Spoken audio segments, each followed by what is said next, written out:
வீக்வீன் channel நேயர்கள் அனைவருக்கும் வணக்கம்.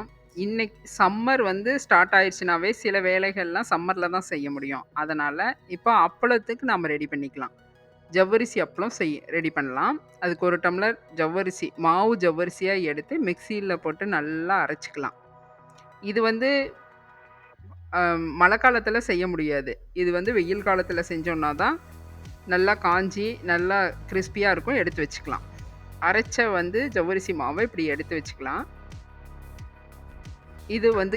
இது கூட சேர்த்துறதுக்கு காரத்துக்கு 3 பச்சை மிளகாய நல்லா அரைச்சி எடுத்துக்கலாம். நீங்க வேணா மிளகாத்தூளும் போட்டுக்கலாம். ஆனா, அது வந்து கலரா இருக்கும். இது வெள்ளையா இருக்கணும் அப்படின்னா, நாம வந்து பச்சை மிளகாய் அரைச்சு ஊத்தி பண்ணிக்கலாம். 1 டம்ளர் ஜவ்வரிசிக்கு ஒரு 5 டம்ளர் தண்ணி எடுத்து நல்லா கொதிக்க வச்சுக்கலாம். பாருங்க நல்லா தண்ணி கொதிக்கிறப்ப இந்த ஜவ்வரிசி மாவை போட்டு கட்டி இல்லாம கிளறிக்கணும்.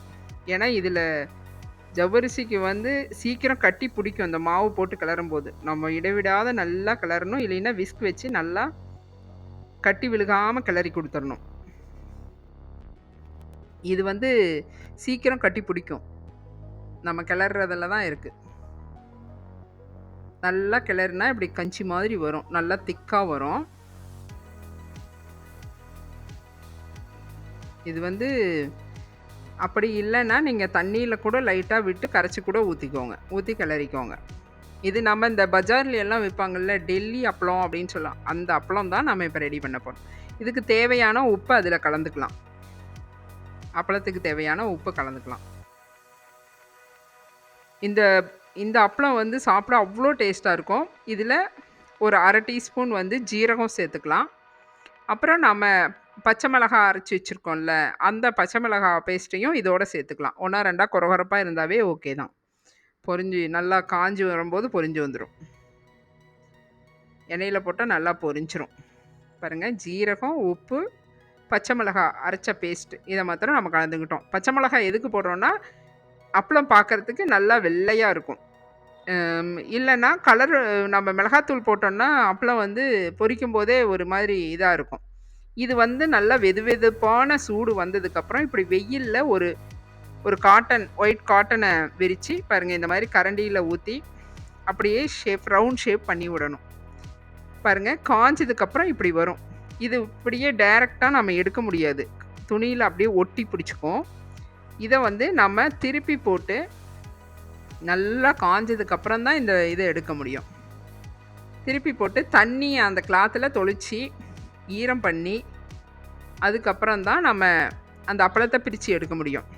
அப்படியே டைரெக்டாக இப்போ பாலித்தீன் கவர் அந்த மாதிரி ஊற்றுனீங்கன்னா அப்பளம் பிரித்து எடுக்க முடியும். காஞ்சி அப்படியே சுருண்டு வரும். ஆனால் அதெல்லாம் கெடுதல், பிளாஸ்டிக்கோட கெடுதல் இருக்கிறதுனால நம்ம ஒயிட் கிளாத்தில் இப்படி ஊற்றி திருப்பி போட்டு இப்படி ஈரம் பண்ணி அப்பளத்தை எடுக்கும்போது ஈஸியாக அப்பளம் வந்து வெளியே வந்துடும். நீங்கள் மறுபடியும் அந்த அப்பளத்தை லைட்டாக வெளியே வைக்கும்போது, ஃபேன் கடியை வைக்கும்போது நல்லா பாருங்கள், நல்லா கழண்டு வந்துடும். கொஞ்சம் நல்லா இன்னும் ஊற விட்டு எடுத்தோன்னா ஈஸியாக அதே கழண்டுரும். இல்லைன்னா இப்படி பிடிச்சி இழுத்து எடுத்துக்கலாம். எப்படியா இருந்தாலும் நல்லா பாருங்கள், ஷேப்பாக அழகாக கழண்டு வந்துடும். இதில் நீங்கள் ஜீரகம் போட்டாலும் போட்டுக்கலாம். ஆனால் ஜீரகம் போட்டால் நல்லா டேஸ்ட்டாக இருக்கும். அதே மாதிரி பச்சை மிளகாயும் அந்த காரத்துக்கு நம்மளோட இஷ்டம் தான். எது வேணால் கலந்து நம்ம காய வச்சுக்கலாம் அப்பளத்துக்கு. நல்லா ஊறிடுச்சுன்னா அதே வந்துடும் கழண்டு. அப்படி இப்படி பிடிச்சி இழுத்தோன்னா ஈஸியாக வந்துடும். இது நான் உடனே எடுக்கும்போது கொஞ்சம் பிச்சு எடுக்க கொஞ்சம் இதாக இருக்குது. இதே மாதிரி தான் எல்லா அப்பளமும். கண்டிப்பாக உடஞ்செல்லாம் வராது. ஷேப் கரெக்டாக வந்துடும். அப்படியே தனியாக கழண்டு வந்துடும். பாருங்கள், இந்த மாதிரி வரும். நம்ம என்ன ஷேப்பில் ஊற்றுறோமோ அது அப்படியே காஞ்சி இப்படியே வந்துடும். பாருங்கள், இவ்வளோ அப்பளம் வந்துருச்சு. இதை வந்து நான் பொரிச்சு காமிக்கிறேன் பாருங்கள். நம்ம பஜாரில் எல்லாம் நம்ம போனோன்னா டெல்லி அப்பளம் அப்படின்னு விற்பாங்க. அதே சேம் அப்பளம் தான் இது. இது வெயில் காலத்தில் தான் போட்டு நல்லா காய வச்சு எடுத்து வச்சுக்கலாம். இது 1 இயருக்கு நீங்கள் அப்படியே வச்சு இது பண்ணலாம். அந்தளவுக்கு நிறையா குவான்டிட்டியாக செஞ்சுக்கிட்டோன்னா ரொம்ப நாள் வரும். ஒரு பாலித்தீன் கவரில் உள்ற பண்ணி நல்லா பேக் பண்ணி வச்சுக்கிட்டோன்னா எவ்வளோ நாள் வேணாலும் வச்சுருக்கலாம். இப்போ இதையெல்லாம் வந்து எண்ணெயில பொரிச்சு காமிக்கிறேன் பாருங்கள். நல்லா எண்ணெய் காஞ்சதுக்கப்புறம்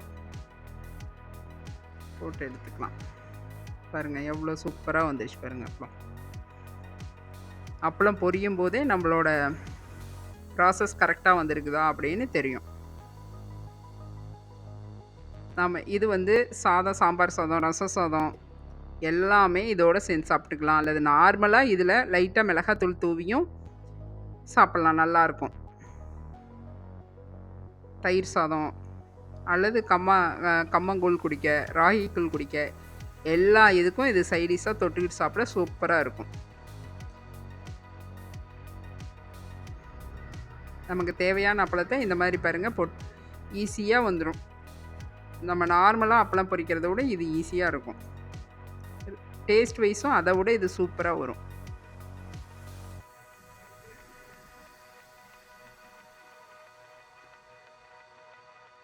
நமக்கு தேவையான அப்பளத்தை இதே மாதிரி போட்டு எல்லாம் பொரித்து எடுத்துக்கலாம். மீதி இருக்கிறத நம்ம ஸ்டோரேஜ் பண்ணி வச்சுக்கலாம். அப்பளம் இந்த அப்பளம் பாருங்கள், அப்படியே கையில் நுணுக்கும் போது அப்படியே நல்லா பொடியாக நுணுங்கி வரும்.